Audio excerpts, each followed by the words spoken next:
such confidence, but also such discipline to see this through. What kind of rules did you have for yourself to stay out of the abyss, right? To be sure that you would keep the film on track and be able to take Feel these the risks? energy. Feel the energy, how you pass the energy, how you transform the energy.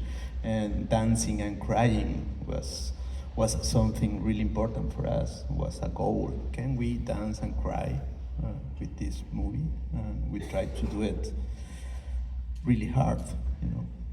And there's no formulas, you know. That is a nice message for the new filmmakers. There's no formulas. The cinema is to invent.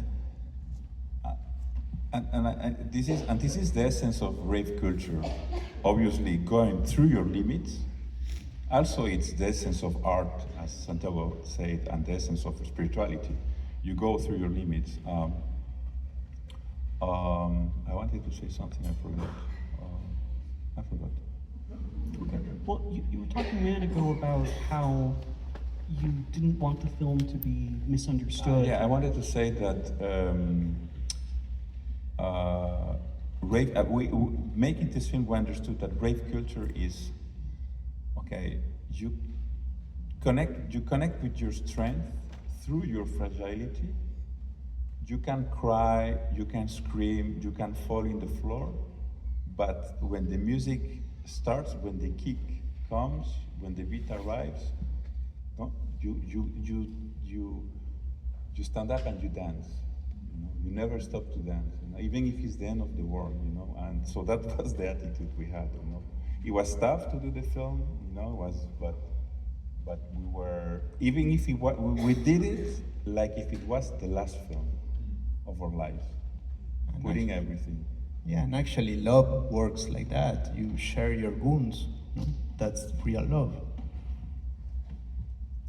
So another creative choice I wanted to talk about and give you the space to talk about was you shot this on film, on motion picture film in the desert. 16, yes. Yes.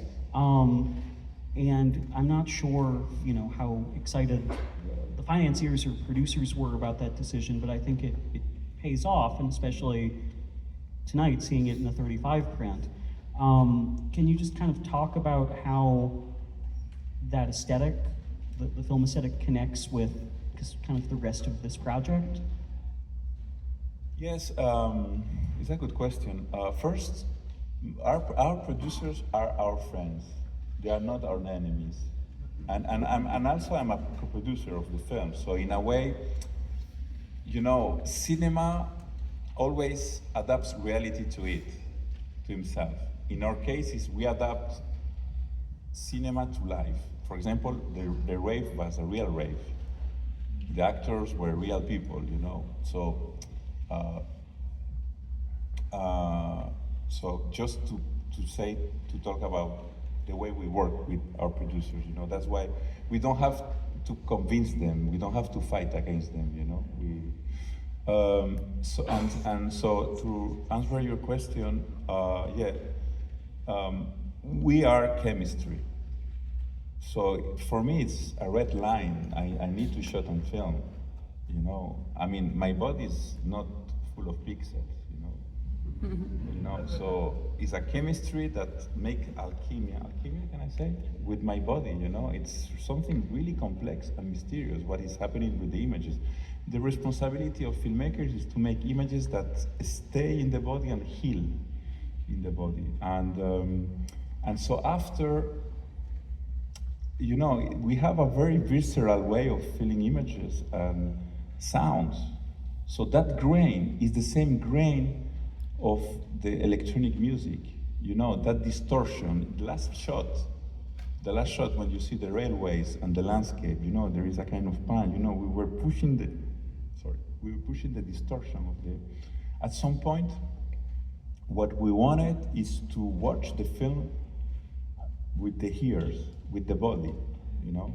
We really wanted to, this experience with you don't know, an experience that you don't know where the image ends and where the sound starts, you know.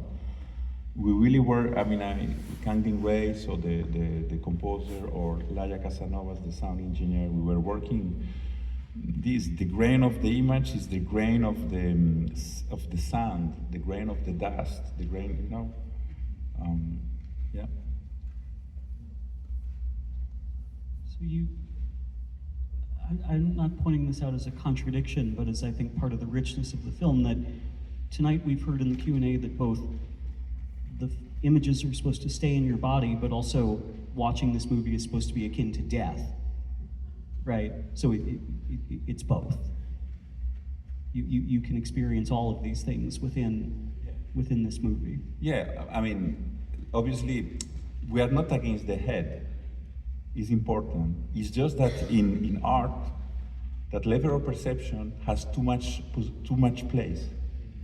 So that film makes shock therapy. It suspends you this. It suspends you this, so other level of perceptions emerge and make a balance with the head. But it's really good that people probably watching the film or after, you are asking yourself about your past, about your life, about your fathers, about, you know, the film is at the end, as a film is a mirror, and that film, I think, or that was our intention, oblige you to look inside. It is an exterior search that became an inner search, no? And the main thing is quiet your mind, open your heart. What happened when we do that in life and in movies? And connect with the wound too. Yeah. With the guts. So I'm curious, you're describing this very interior and intentional journey that you've taken through the development and the production of the movie. But as you said, it went to Cannes, everyone's very happy, and now you're doing something very not interior. You are basically on an Oscar campaign for this movie now, touring all of these theaters. And so how has it been to go from that experience of making the film to then being out in the world and having it meet its audience here and elsewhere? I not totally agree. I think that every night we're talking about things that for us are important, you know? Mm-hmm. And for us, this is not a job, you know? We make films because it's a service. It's really a way we make our life, you know? Santiago is also a teacher at the university, you know, I mean, that's